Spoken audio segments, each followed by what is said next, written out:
je voudrais qu'on puisse saluer très fort les différentes associations présentes dans ce studio. Le fan club Madou Sanguin, c'est bien ça. En tout cas, merci beaucoup.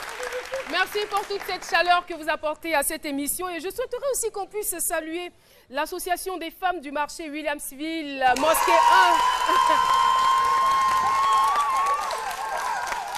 1. Et la présidente, c'est Madame Ouattara. Madame Ouattara, la présidente, voilà. En tout cas, merci beaucoup. Venez nous voir comme ça de temps en temps et qu'on puisse s'amuser, voilà. Et on n'oublie pas donc, je vois sur le t-shirt, votons la vie, les amis de la vie.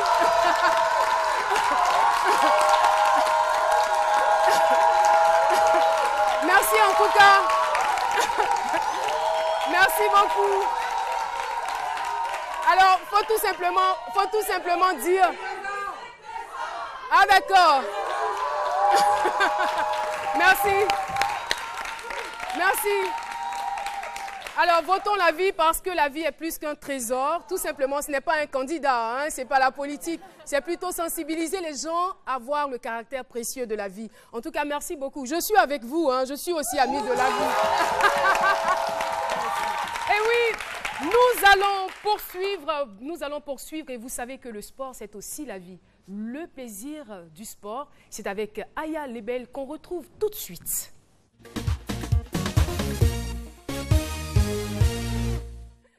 Le sport est un plaisir. Oui, j'ai juste inversé quoi. On peut faire du sport la vie. On peut faire du sport la vie. Alors aujourd'hui, bon, on sait tous que le sport c'est bénéfique, hein, c'est bénéfique pour la santé. Ça c'est plus un secret. Tous les médecins disent un bon régime, faire du sport c'est très important. Mais on sait pas trop toujours, on n'a pas toujours très envie de se lever le matin pour faire du sport. On n'est pas très motivé, ça nous fatigue. Pourtant ça nous fait du bien une fois que c'est fait. Pourtant ça nous fait du bien, mais il faut trouver la bonne motivation. Et bien aujourd'hui je vais parler de comment avoir du plaisir dans le sport, tout simplement par participer à des activités sportives avec les membres de notre famille, nos amis, notre communauté, dans des associations et partager un moment relationnel en même temps que faire du sport, se faire du bien à la santé. Alors on fait une petite différence entre exercice physique et faire du sport. L'exercice physique, ouais, il y a une petite nuance. L'exercice physique, c'est bon, par exemple, aller au travail le matin à pied, faire ses courses à pied ou sortir avec les enfants pour aller jouer, par exemple, dans le jardin ou dans le quartier. Ça va être de l'exercice physique. Le sport, c'est pratiquer beaucoup plus régulièrement avec un rythme beaucoup plus soutenu. Donc c'est là la nuance. Si par exemple vous allez au travail tous les matins, c'est vrai que ça va être régulier, mais ce n'est pas à un rythme soutenu. Donc c'est pas du sport, c'est de l'exercice physique. On sait que le sport, voilà, c'est sans plus. Donc le sport aura tendance à beaucoup plus vous épuiser que l'exercice physique et donc sera beaucoup plus efficace. Et si le lieu de travail au moins 2 km, c'est pas un sport? Oui, belle question. Oui, parce que la marche aussi est un sport. La marche est un sport, mais est-ce que tu sais qu'il faudrait par exemple marcher 100 km pour brûler 1 kg de graisse? 100 km qu'il te faudrait marcher. Donc 2 km, c'est vrai, c'est un bon exercice pour garder la forme, mais c'est pas un sport en soi. Tu n'auras pas. C'est aussi un exercice économique. C'est aussi économique, exactement. Je te conseillerais de courir. Je te conseillerais, par exemple, si tu veux transformer cet exercice en sport, cours plutôt que de marcher. Cours le matin pour aller au travail. Moi, avec ma machette, là, je vais pas courir pour aller au boulot. T'arrives et tu transpires, tu es tout seul. La transpiration, vous allez fatiguer vos collègues. Non, justement, c'est pour ça que je vais proposer des sports beaucoup plus intéressants. Ah oui, non, mais c'est pour ça que je vais proposer des sports qui sont plus intéressants, plus agréables et qui auront justement la même efficacité que faire, par exemple, courir 2 km. On peut faire, par exemple, en famille, la danse africaine. On est en Côte d'Ivoire ici, on a des troupes magnifiques qui donnent des cours de danse. Pour les plus jeunes jusqu'aux adultes, ça peut être un bon moyen avec votre époux ou votre épouse de participer à des cours de danse africaine pendant 45 minutes. Si vous pouvez faire ça une fois par semaine, 2 fois par mois, vous allez retrouver de la complicité avec votre époux. Vous allez réapprendre à vous redécouvrir par exemple, parce qu'on sait très bien que le couple, à un certain moment, ça devient difficile. On a des problèmes, on est surmené par les difficultés, les enfants au quotidien. Accordez-vous 45 minutes par semaine il y a de juste danse. une digression. Si j'en juge à ce que tu nous as démontré la semaine dernière, je dirais que les cours de danse africaine, tu n'as pas encore commencé. Hein. Bah, non, pas écoute, encore. il y a un moment Marie-Rose Guiraud que je vais rencontrer bientôt pour aller lui dire. Et je ferai des vidéos et je vous montrerai que j'ai évolué. Okay. Donc voilà, on peut également faire des danses de couple, de salon. Si par exemple la danse africaine, bon, c'est un peu trop fort pour vous, il reste la salsa. Il y a le zouk, il y a la kizomba. C'est des danses qui sont sensuelles. C'est du sport, c'est intense. Regardez comme ça, par exemple. On peut dire que ça, c'est de la kizomba. Voilà. On peut dire que c'est vrai, c'est sensuel, c'est sexy, mais c'est du sport. Vous voyez le monsieur, là, pour soulever la femme, il faut la tenir. Donc, ça va être un bon moyen de réapprendre à vous découvrir et de garder la forme. Philo qui soulève Méliane. Autant de haine. Oui, pourquoi pas. C'est le sport. C'est le sport. Bien. Démonstration sur le plateau. Bien. Non, Caro, tu es sûr que tu tiens à Philo? Mais attends. Bon, Ça, c'est un sport à double énergie à partir de voilà, comme ça.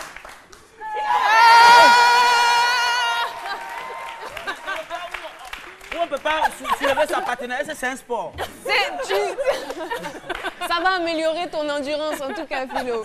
Arrivé un jour, peut-être tu arriveras à la soulever, ton épouse, et tu vas la surprendre, elle sera bien heureuse. Avec la famille, on peut faire les footings dehors, courir. Avec les enfants, vous pouvez, par exemple, si vous avez...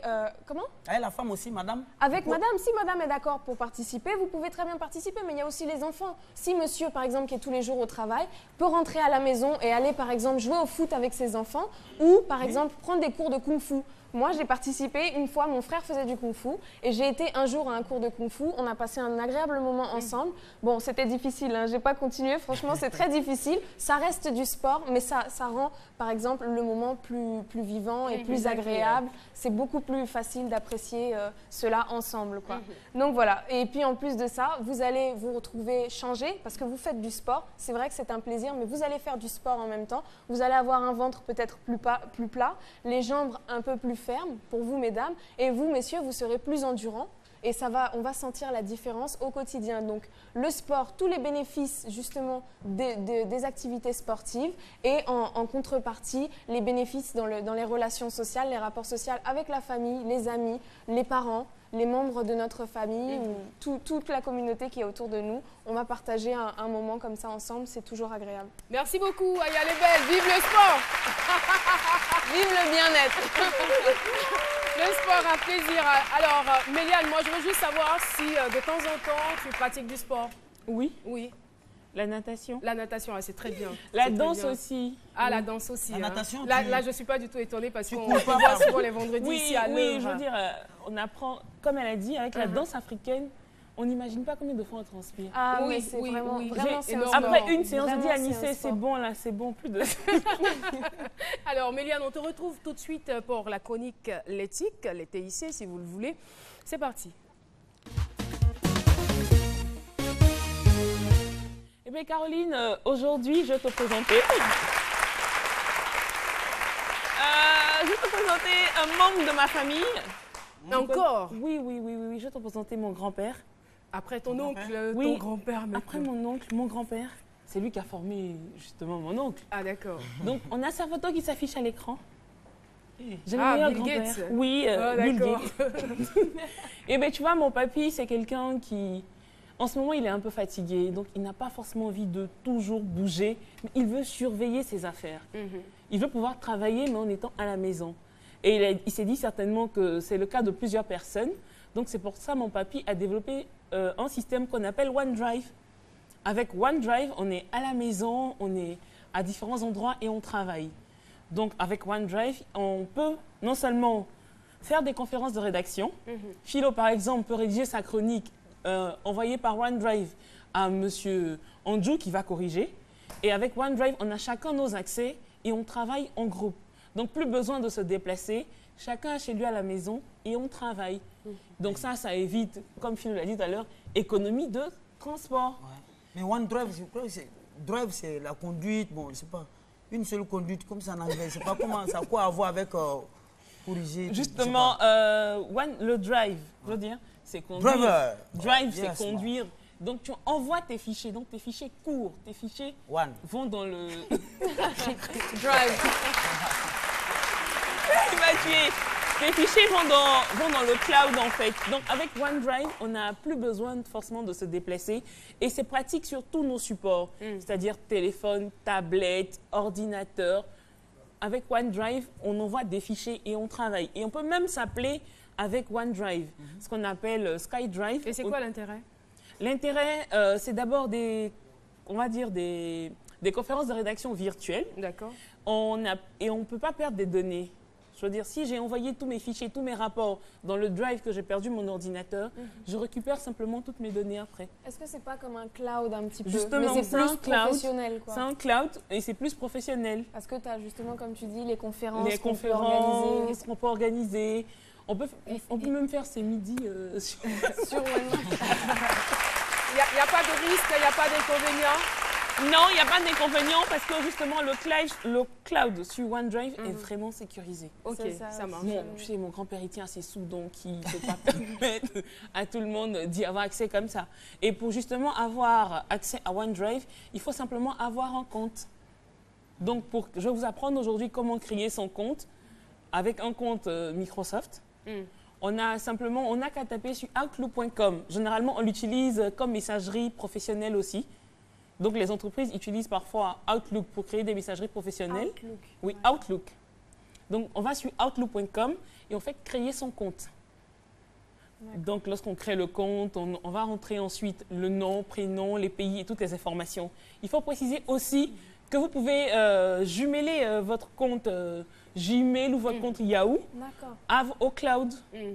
Donc, votre compte Gmail ou votre compte Yahoo devient automatiquement votre compte pour le cloud, pour OneDrive. D'accord. Donc, plus besoin pour ceux qui ne retiennent pas forcément les mots de passe. Suivez mon regard, Philo. Il faut conserver. Il faut prendre le soin de noter quelque part. Voilà, il faut conserver simplement. Vous pouvez conserver la même adresse et puis travailler avec sur OneDrive. Donc, ça facilite vraiment la vie et je pense que ça permet aussi de se reposer de temps en temps.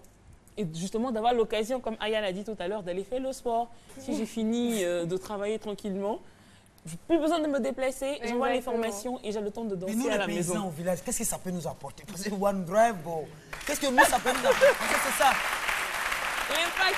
L'avantage avec vous, les paysans, il y a déjà vos transactions. Notre argent. Voilà. Et puis, je veux dire, vos productions. Oui. J'ai fait 5 tonnes aujourd'hui, demain j'ai fait 15 tonnes et c'est enregistré. Donc tu peux trouver un petit au village qui va saisir ça pour toi et tu enregistres. Donc après ça te permet de suivre tout ce que tu as fait dans la plantation. Aujourd'hui, ce mois j'ai produit 5 tonnes, le mois dernier j'ai produit 15 tonnes et tu peux même partager. Donc après... Partager ton âge là aux gens.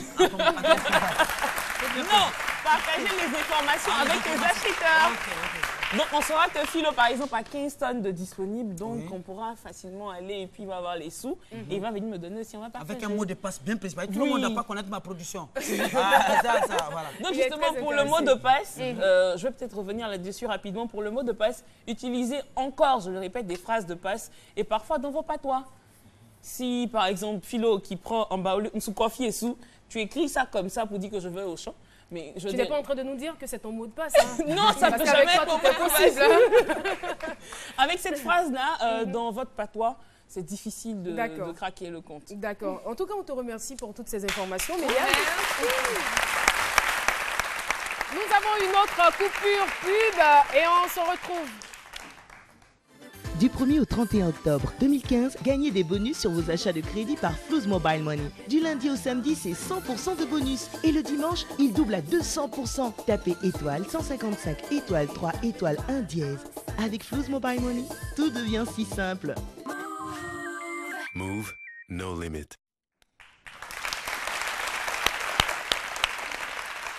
Eh oui, bienvenue si c'est seulement maintenant que vous nous prenez en marche. On a démarré depuis 12 heures. Depuis 12 heures, c'est la fête, c'est la joie, n'est-ce pas?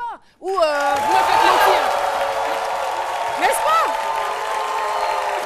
N'est-ce pas que ce studio est bouillonnant depuis 12 heures? Et en plus de cela, on a donc des informations utiles. Donc, joindre l'utile à l'agréable et à la joie de vivre. On va retrouver tout de suite pour les informations culturelles. Je l'avais annoncé en début d'émission. Jean-Michel Honoré.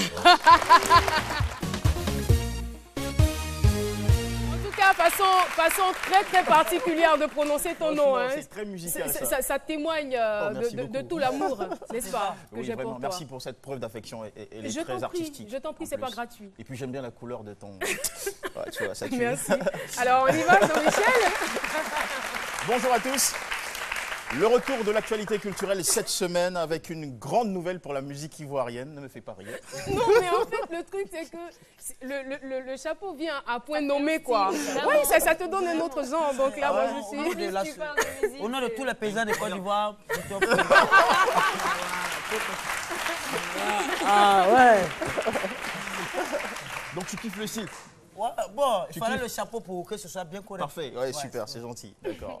Alors, Magic System vient de remporter le Grand Prix des musiques du monde 2015 de la SACEM, qui est la Société des auditeurs, compositeurs et éditeurs de musique en France, qui récompense les meilleurs dans le domaine des arts, de l'audiovisuel et de l'innovation. Donc on devrait, je pense, ici même faire un triomphe. Bravo les garçons.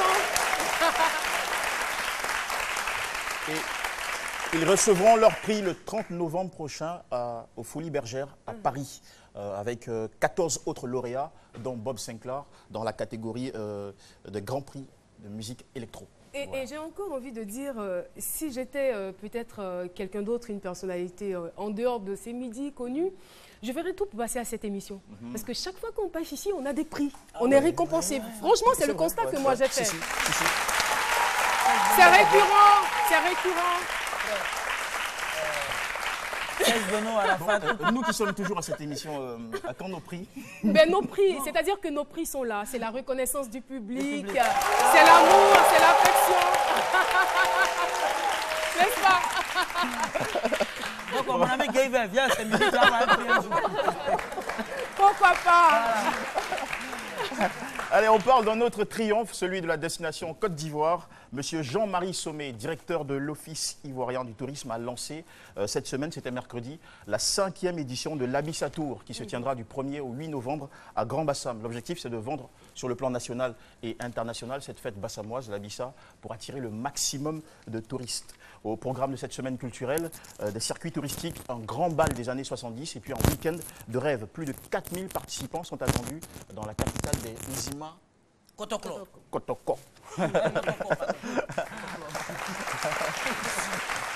Et on évoque pour finir l'arrivée de Rihanna en Afrique de l'Ouest. L'écharpe, pardon. L'écharpe, d'accord. Je retire mon écharpe. Voilà. Donne-moi, je t'ai donné chapeau, donne-moi celui-là. Ça marche. Non, ça gênait un peu le micro là. Ok, sans souci, merci beaucoup. Donc, Rihanna, bientôt en Afrique de l'Ouest. À quel prix?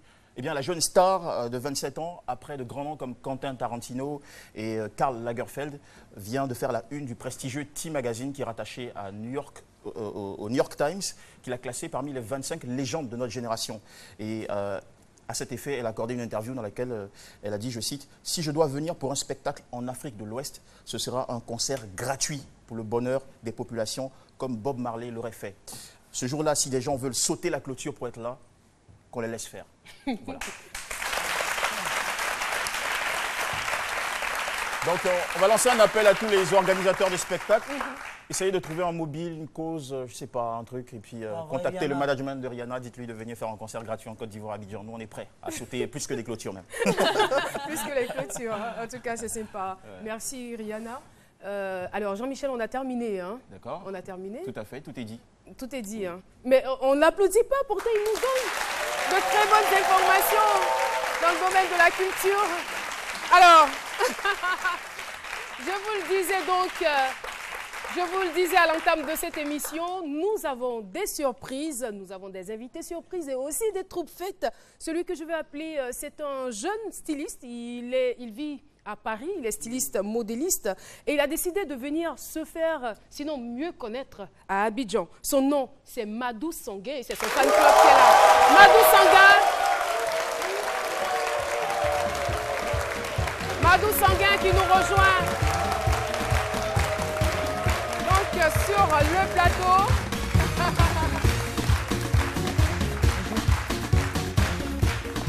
Bonjour. Le micro s'il vous plaît. Bonjour. Vous allez bien? Ça va bien et vous? Ça va bien. Alors là derrière, on a le fan club. Hein. Oui. C'est à dessein que vous l'avez fait. Hein? Dites-nous, vous êtes de passage à Abidjan et on veut mieux vous connaître. Quelle est donc la particularité de votre concept, de votre art, de ce que vous faites? Parce que moi, mes modèles, mes créations que je fais en telle sorte que, comment on appelle ça, tout le monde puisse se retrouver dans mes modèles. D'accord. Dans mes créations. Et vous vivez à Paris depuis combien de temps? On va dire quoi, 12 ans. Depuis 2 ans maintenant? 12 ans. 12 ans, ah d'accord, c'est quand même beaucoup. Hein. D'accord, donc tout de suite, avec votre permission, quand vous dites tout le monde, c'est-à-dire quel que soit le style, quelle que soit la tranche d'âge, on se retrouve bien sûr. dans votre style. C'est bien cela, oui. D'accord. On va donc recevoir vos mannequins qui vont défiler et puis voir si ce que vous dites est vrai.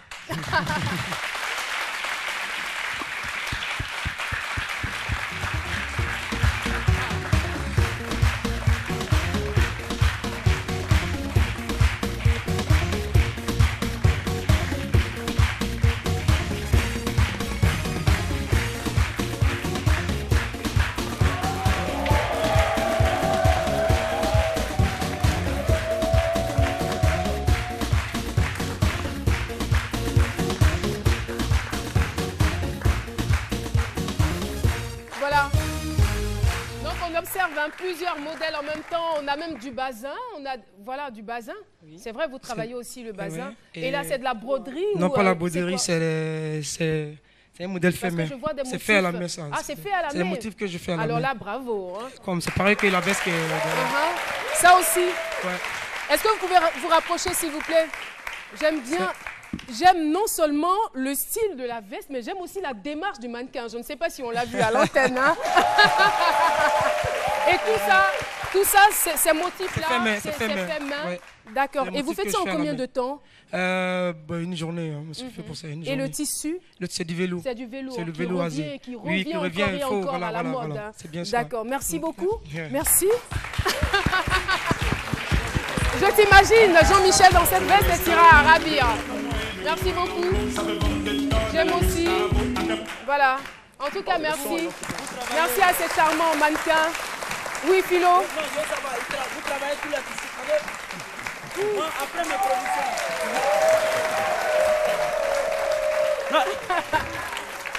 Moi, je n'ai pas les moyens pour la tissu là. Oh là là. Qu'est-ce que... Voilà. Vous travaillez la matière. Ça attendez, qu'est-ce que vous pouvez faire avec ça là? Moi, j'ai trop de sacs vides chez moi. Un costume. Allez-y, commencez à couper. Allez-y. Alors là, on a un troupe-fête. On a un troupe-fête. Ah d'accord. Waouh. Je pensais qu'on avait un troupe-fête, mais on a des troupe-fêtes. On casse ta porte, c'est la Gestapo. Je vais te retrouver, me Guy Colombo. Ça veut vendre des tonnes à la Gustavo. Là, on va tout comprendre. On va tout comprendre. Et ce monsieur que vous voyez a décidé de venir troubler la fête. Il va nous dire pourquoi. Approchez-vous, s'il vous plaît, monsieur Touré Ponito, que je vous demande d'applaudir. Alors là, lui, c'est un autre styliste. Il est aussi styliste, modéliste comme vous, mais il vit en Côte d'Ivoire. Et son concept, c'est le dénicheur de vêtements, sinon le rarissime vestimentaire. Expliquez-nous. Le rarissime vestimentaire. Alors, le rarissime vestimentaire, c'est les vêtements rares. Donnez de la voix, s'il vous plaît. Alors, le rarissime vestimentaire, c'est les vêtements rares. Les vêtements rares? Ouais. Ah, d'accord. C'est les vêtements qui permettent de se démarquer de la masse.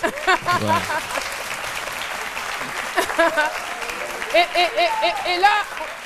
Et là, on apprécie, hein. Mais je ne vois pas Philo. Où est-ce qu'il est, Mais regardez le monsieur. Tu es venu t'arrêter ici comme un mannequin. Chacun son style. Le rarissime vestimentaire. Voilà. Admirez la cravate, l'écharpe et la machette. D'accord. Alors, Touré Ponito, voilà, donc c'est deux concepts différents. Lui, il nous a dit qu'il touche un peu à tout. Il travaille le tissu, voilà, donc il fait aussi des motifs à la main. Et vous, c'est le rarissime vestimentaire, donc il faut se démarquer. Et je vois un nœud papillon très particulier quand même. Il est fait à partir de quelle matière? C'est un nœud papillon en céramique dorée, s'il vous plaît. En céramique dorée? Ouais. Attention, hein. Waouh, quelle créativité! Merci beaucoup. On va dire que c'est la culture, c'est la mode qui gagne. Et merci de tout ce travail que vous élaborez, tant en Côte d'Ivoire qu'en France. Voilà, félicitations et bravo dans cette lancée. Merci. Malheureusement, nous sommes à la fin de cette émission. Voilà. Est-ce qu'on pourrait me considérer comme mannequin? Oui, bien sûr. C'est un peu du rarissime vestimentaire, non? Il y a du rarissime, ouais. D'accord. Donc je commence à marcher là. Voilà. Ça va, je peux m'arrêter comme ça? Oui, Philo, pourquoi pas? Voilà. En tout cas, merci beaucoup. C'est ici qu'on va se dire au revoir. Nous avons passé un très très bon moment en votre compagnie. On se donne donc rendez-vous demain à 12h pour un autre moment de plaisir et de bonheur. Votons la vie. Merci. Merci, au revoir et à demain.